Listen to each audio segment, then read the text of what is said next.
वरुड तालुक्यातून आताच्या घडीची सर्वात मोठी दुःखद ब्रेकिंग बातमी समोर येत आहे। सातनूर गावानजीक असलेल्या पुसली धरणामध्ये बुडून 3 चिमुकल्या मुला-मुलींचा मृत्यू झालाय। सध्या या घटनेमुळे संपूर्ण तालुक्यात शोककळा पसरली असून या तिन्ही चिमुकल्या मुला-मुलींचा धरणात बुडून मृत्यू झाल्याने सध्या परिसरात एकच खळबळ उडाली असून सध्या सण असो किंवा लग्न, खंडेलवाल ज्वेलर्सचे आभूषण बनवतात प्रत्येक क्षण खास। सोन्याचे दागिने खरेदी करण्यासाठी तुम्ही देऊ शकता महिन्याप्रमाणे पैसे। मग मंडळी, आता कसली वाट बघत आहात? या आकर्षक योजनेचा लाभ घेण्यासाठी आजच भेट द्या खंडेलवाल ज्वेलर्स, केदार चौक, वरुड। सध्या या घटनेचा शेगाड पोलिसांनी तपास सुरू केलाय।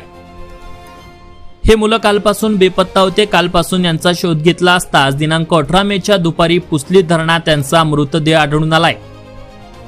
प्राथमिक प्राप्त माहितीनुसार वरुड तालुक्यातील शेगाड पोलीस स्टेशन हद्दीत येणाऱ्या सातनूर शेत शिवारात संतुलाल उईके हे आपल्या कुटुंबासह मनोहर निमकर यांच्या शेतातील खोपडीत राहत होते। त्यांचे 2 मुलं, एक मुलगी म्हणजेच पंकज संतुलाल उईके वय वर्ष 10, प्रिया संतुलाल उईके वय वर्ष 8, पवन संतुलाल उईके वय वर्ष 7 असे 2 मुलं, एक मुलगी नरखेड येथील आश्रम शाळेत शिकत असतात। ते उन्हाळ्याच्या सुट्टीत आपल्या आई वडिलांकडे सातनूर येथील शेत शिवारात आले मात्र काल दिनांक 17 मेला सकाळपासून ते घराच्या बाहेर गेल्यानंतर घरी परतले नाही। त्यानंतर संतुलाल उईके यांनी त्यांचा सर्वत्र शोध घेतला असता ते कुठेच आढळून आले नाही। त्यानंतर आज दिनांक 18 मेच्या दुपारी 1 वाजताच्या सुमारास सातनूर गावानजीक असणाऱ्या पुसली धरणात यांचा मृतदेह आढळून आला। यानंतर या घटनेची माहिती शेगाड पोलिसांना देण्यात आली। प्राथमिक अंदाजानुसार हे 2 मुलं, एक मुलगी सातनूर गावानजीक असणाऱ्या पुसली धरणात मच्छी पकडण्यासाठी किंवा आंघोळ करण्यासाठी गेले असावे असे बोलल्या जात आहे। कालपासून ते घरी परतले नाही, त्यामुळे वडिलांनी त्यांचा शोध घेतला असता आज मात्र त्यांचे कपडे धरणाच्या बाजूला आढळून आल्यानंतर बाजूलाच त्यांचा मृतदेह सुद्धा तरंगताना दिसून आला।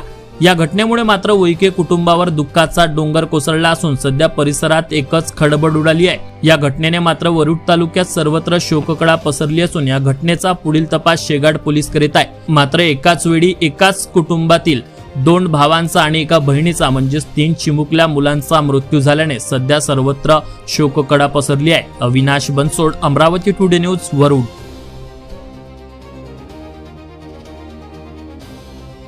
नमस्कार, तुम्ही पाहतात अमरावती टुडे न्यूज। अशाच प्रत्येक अपडेटसाठी चॅनलला आता सबस्क्राइब करा।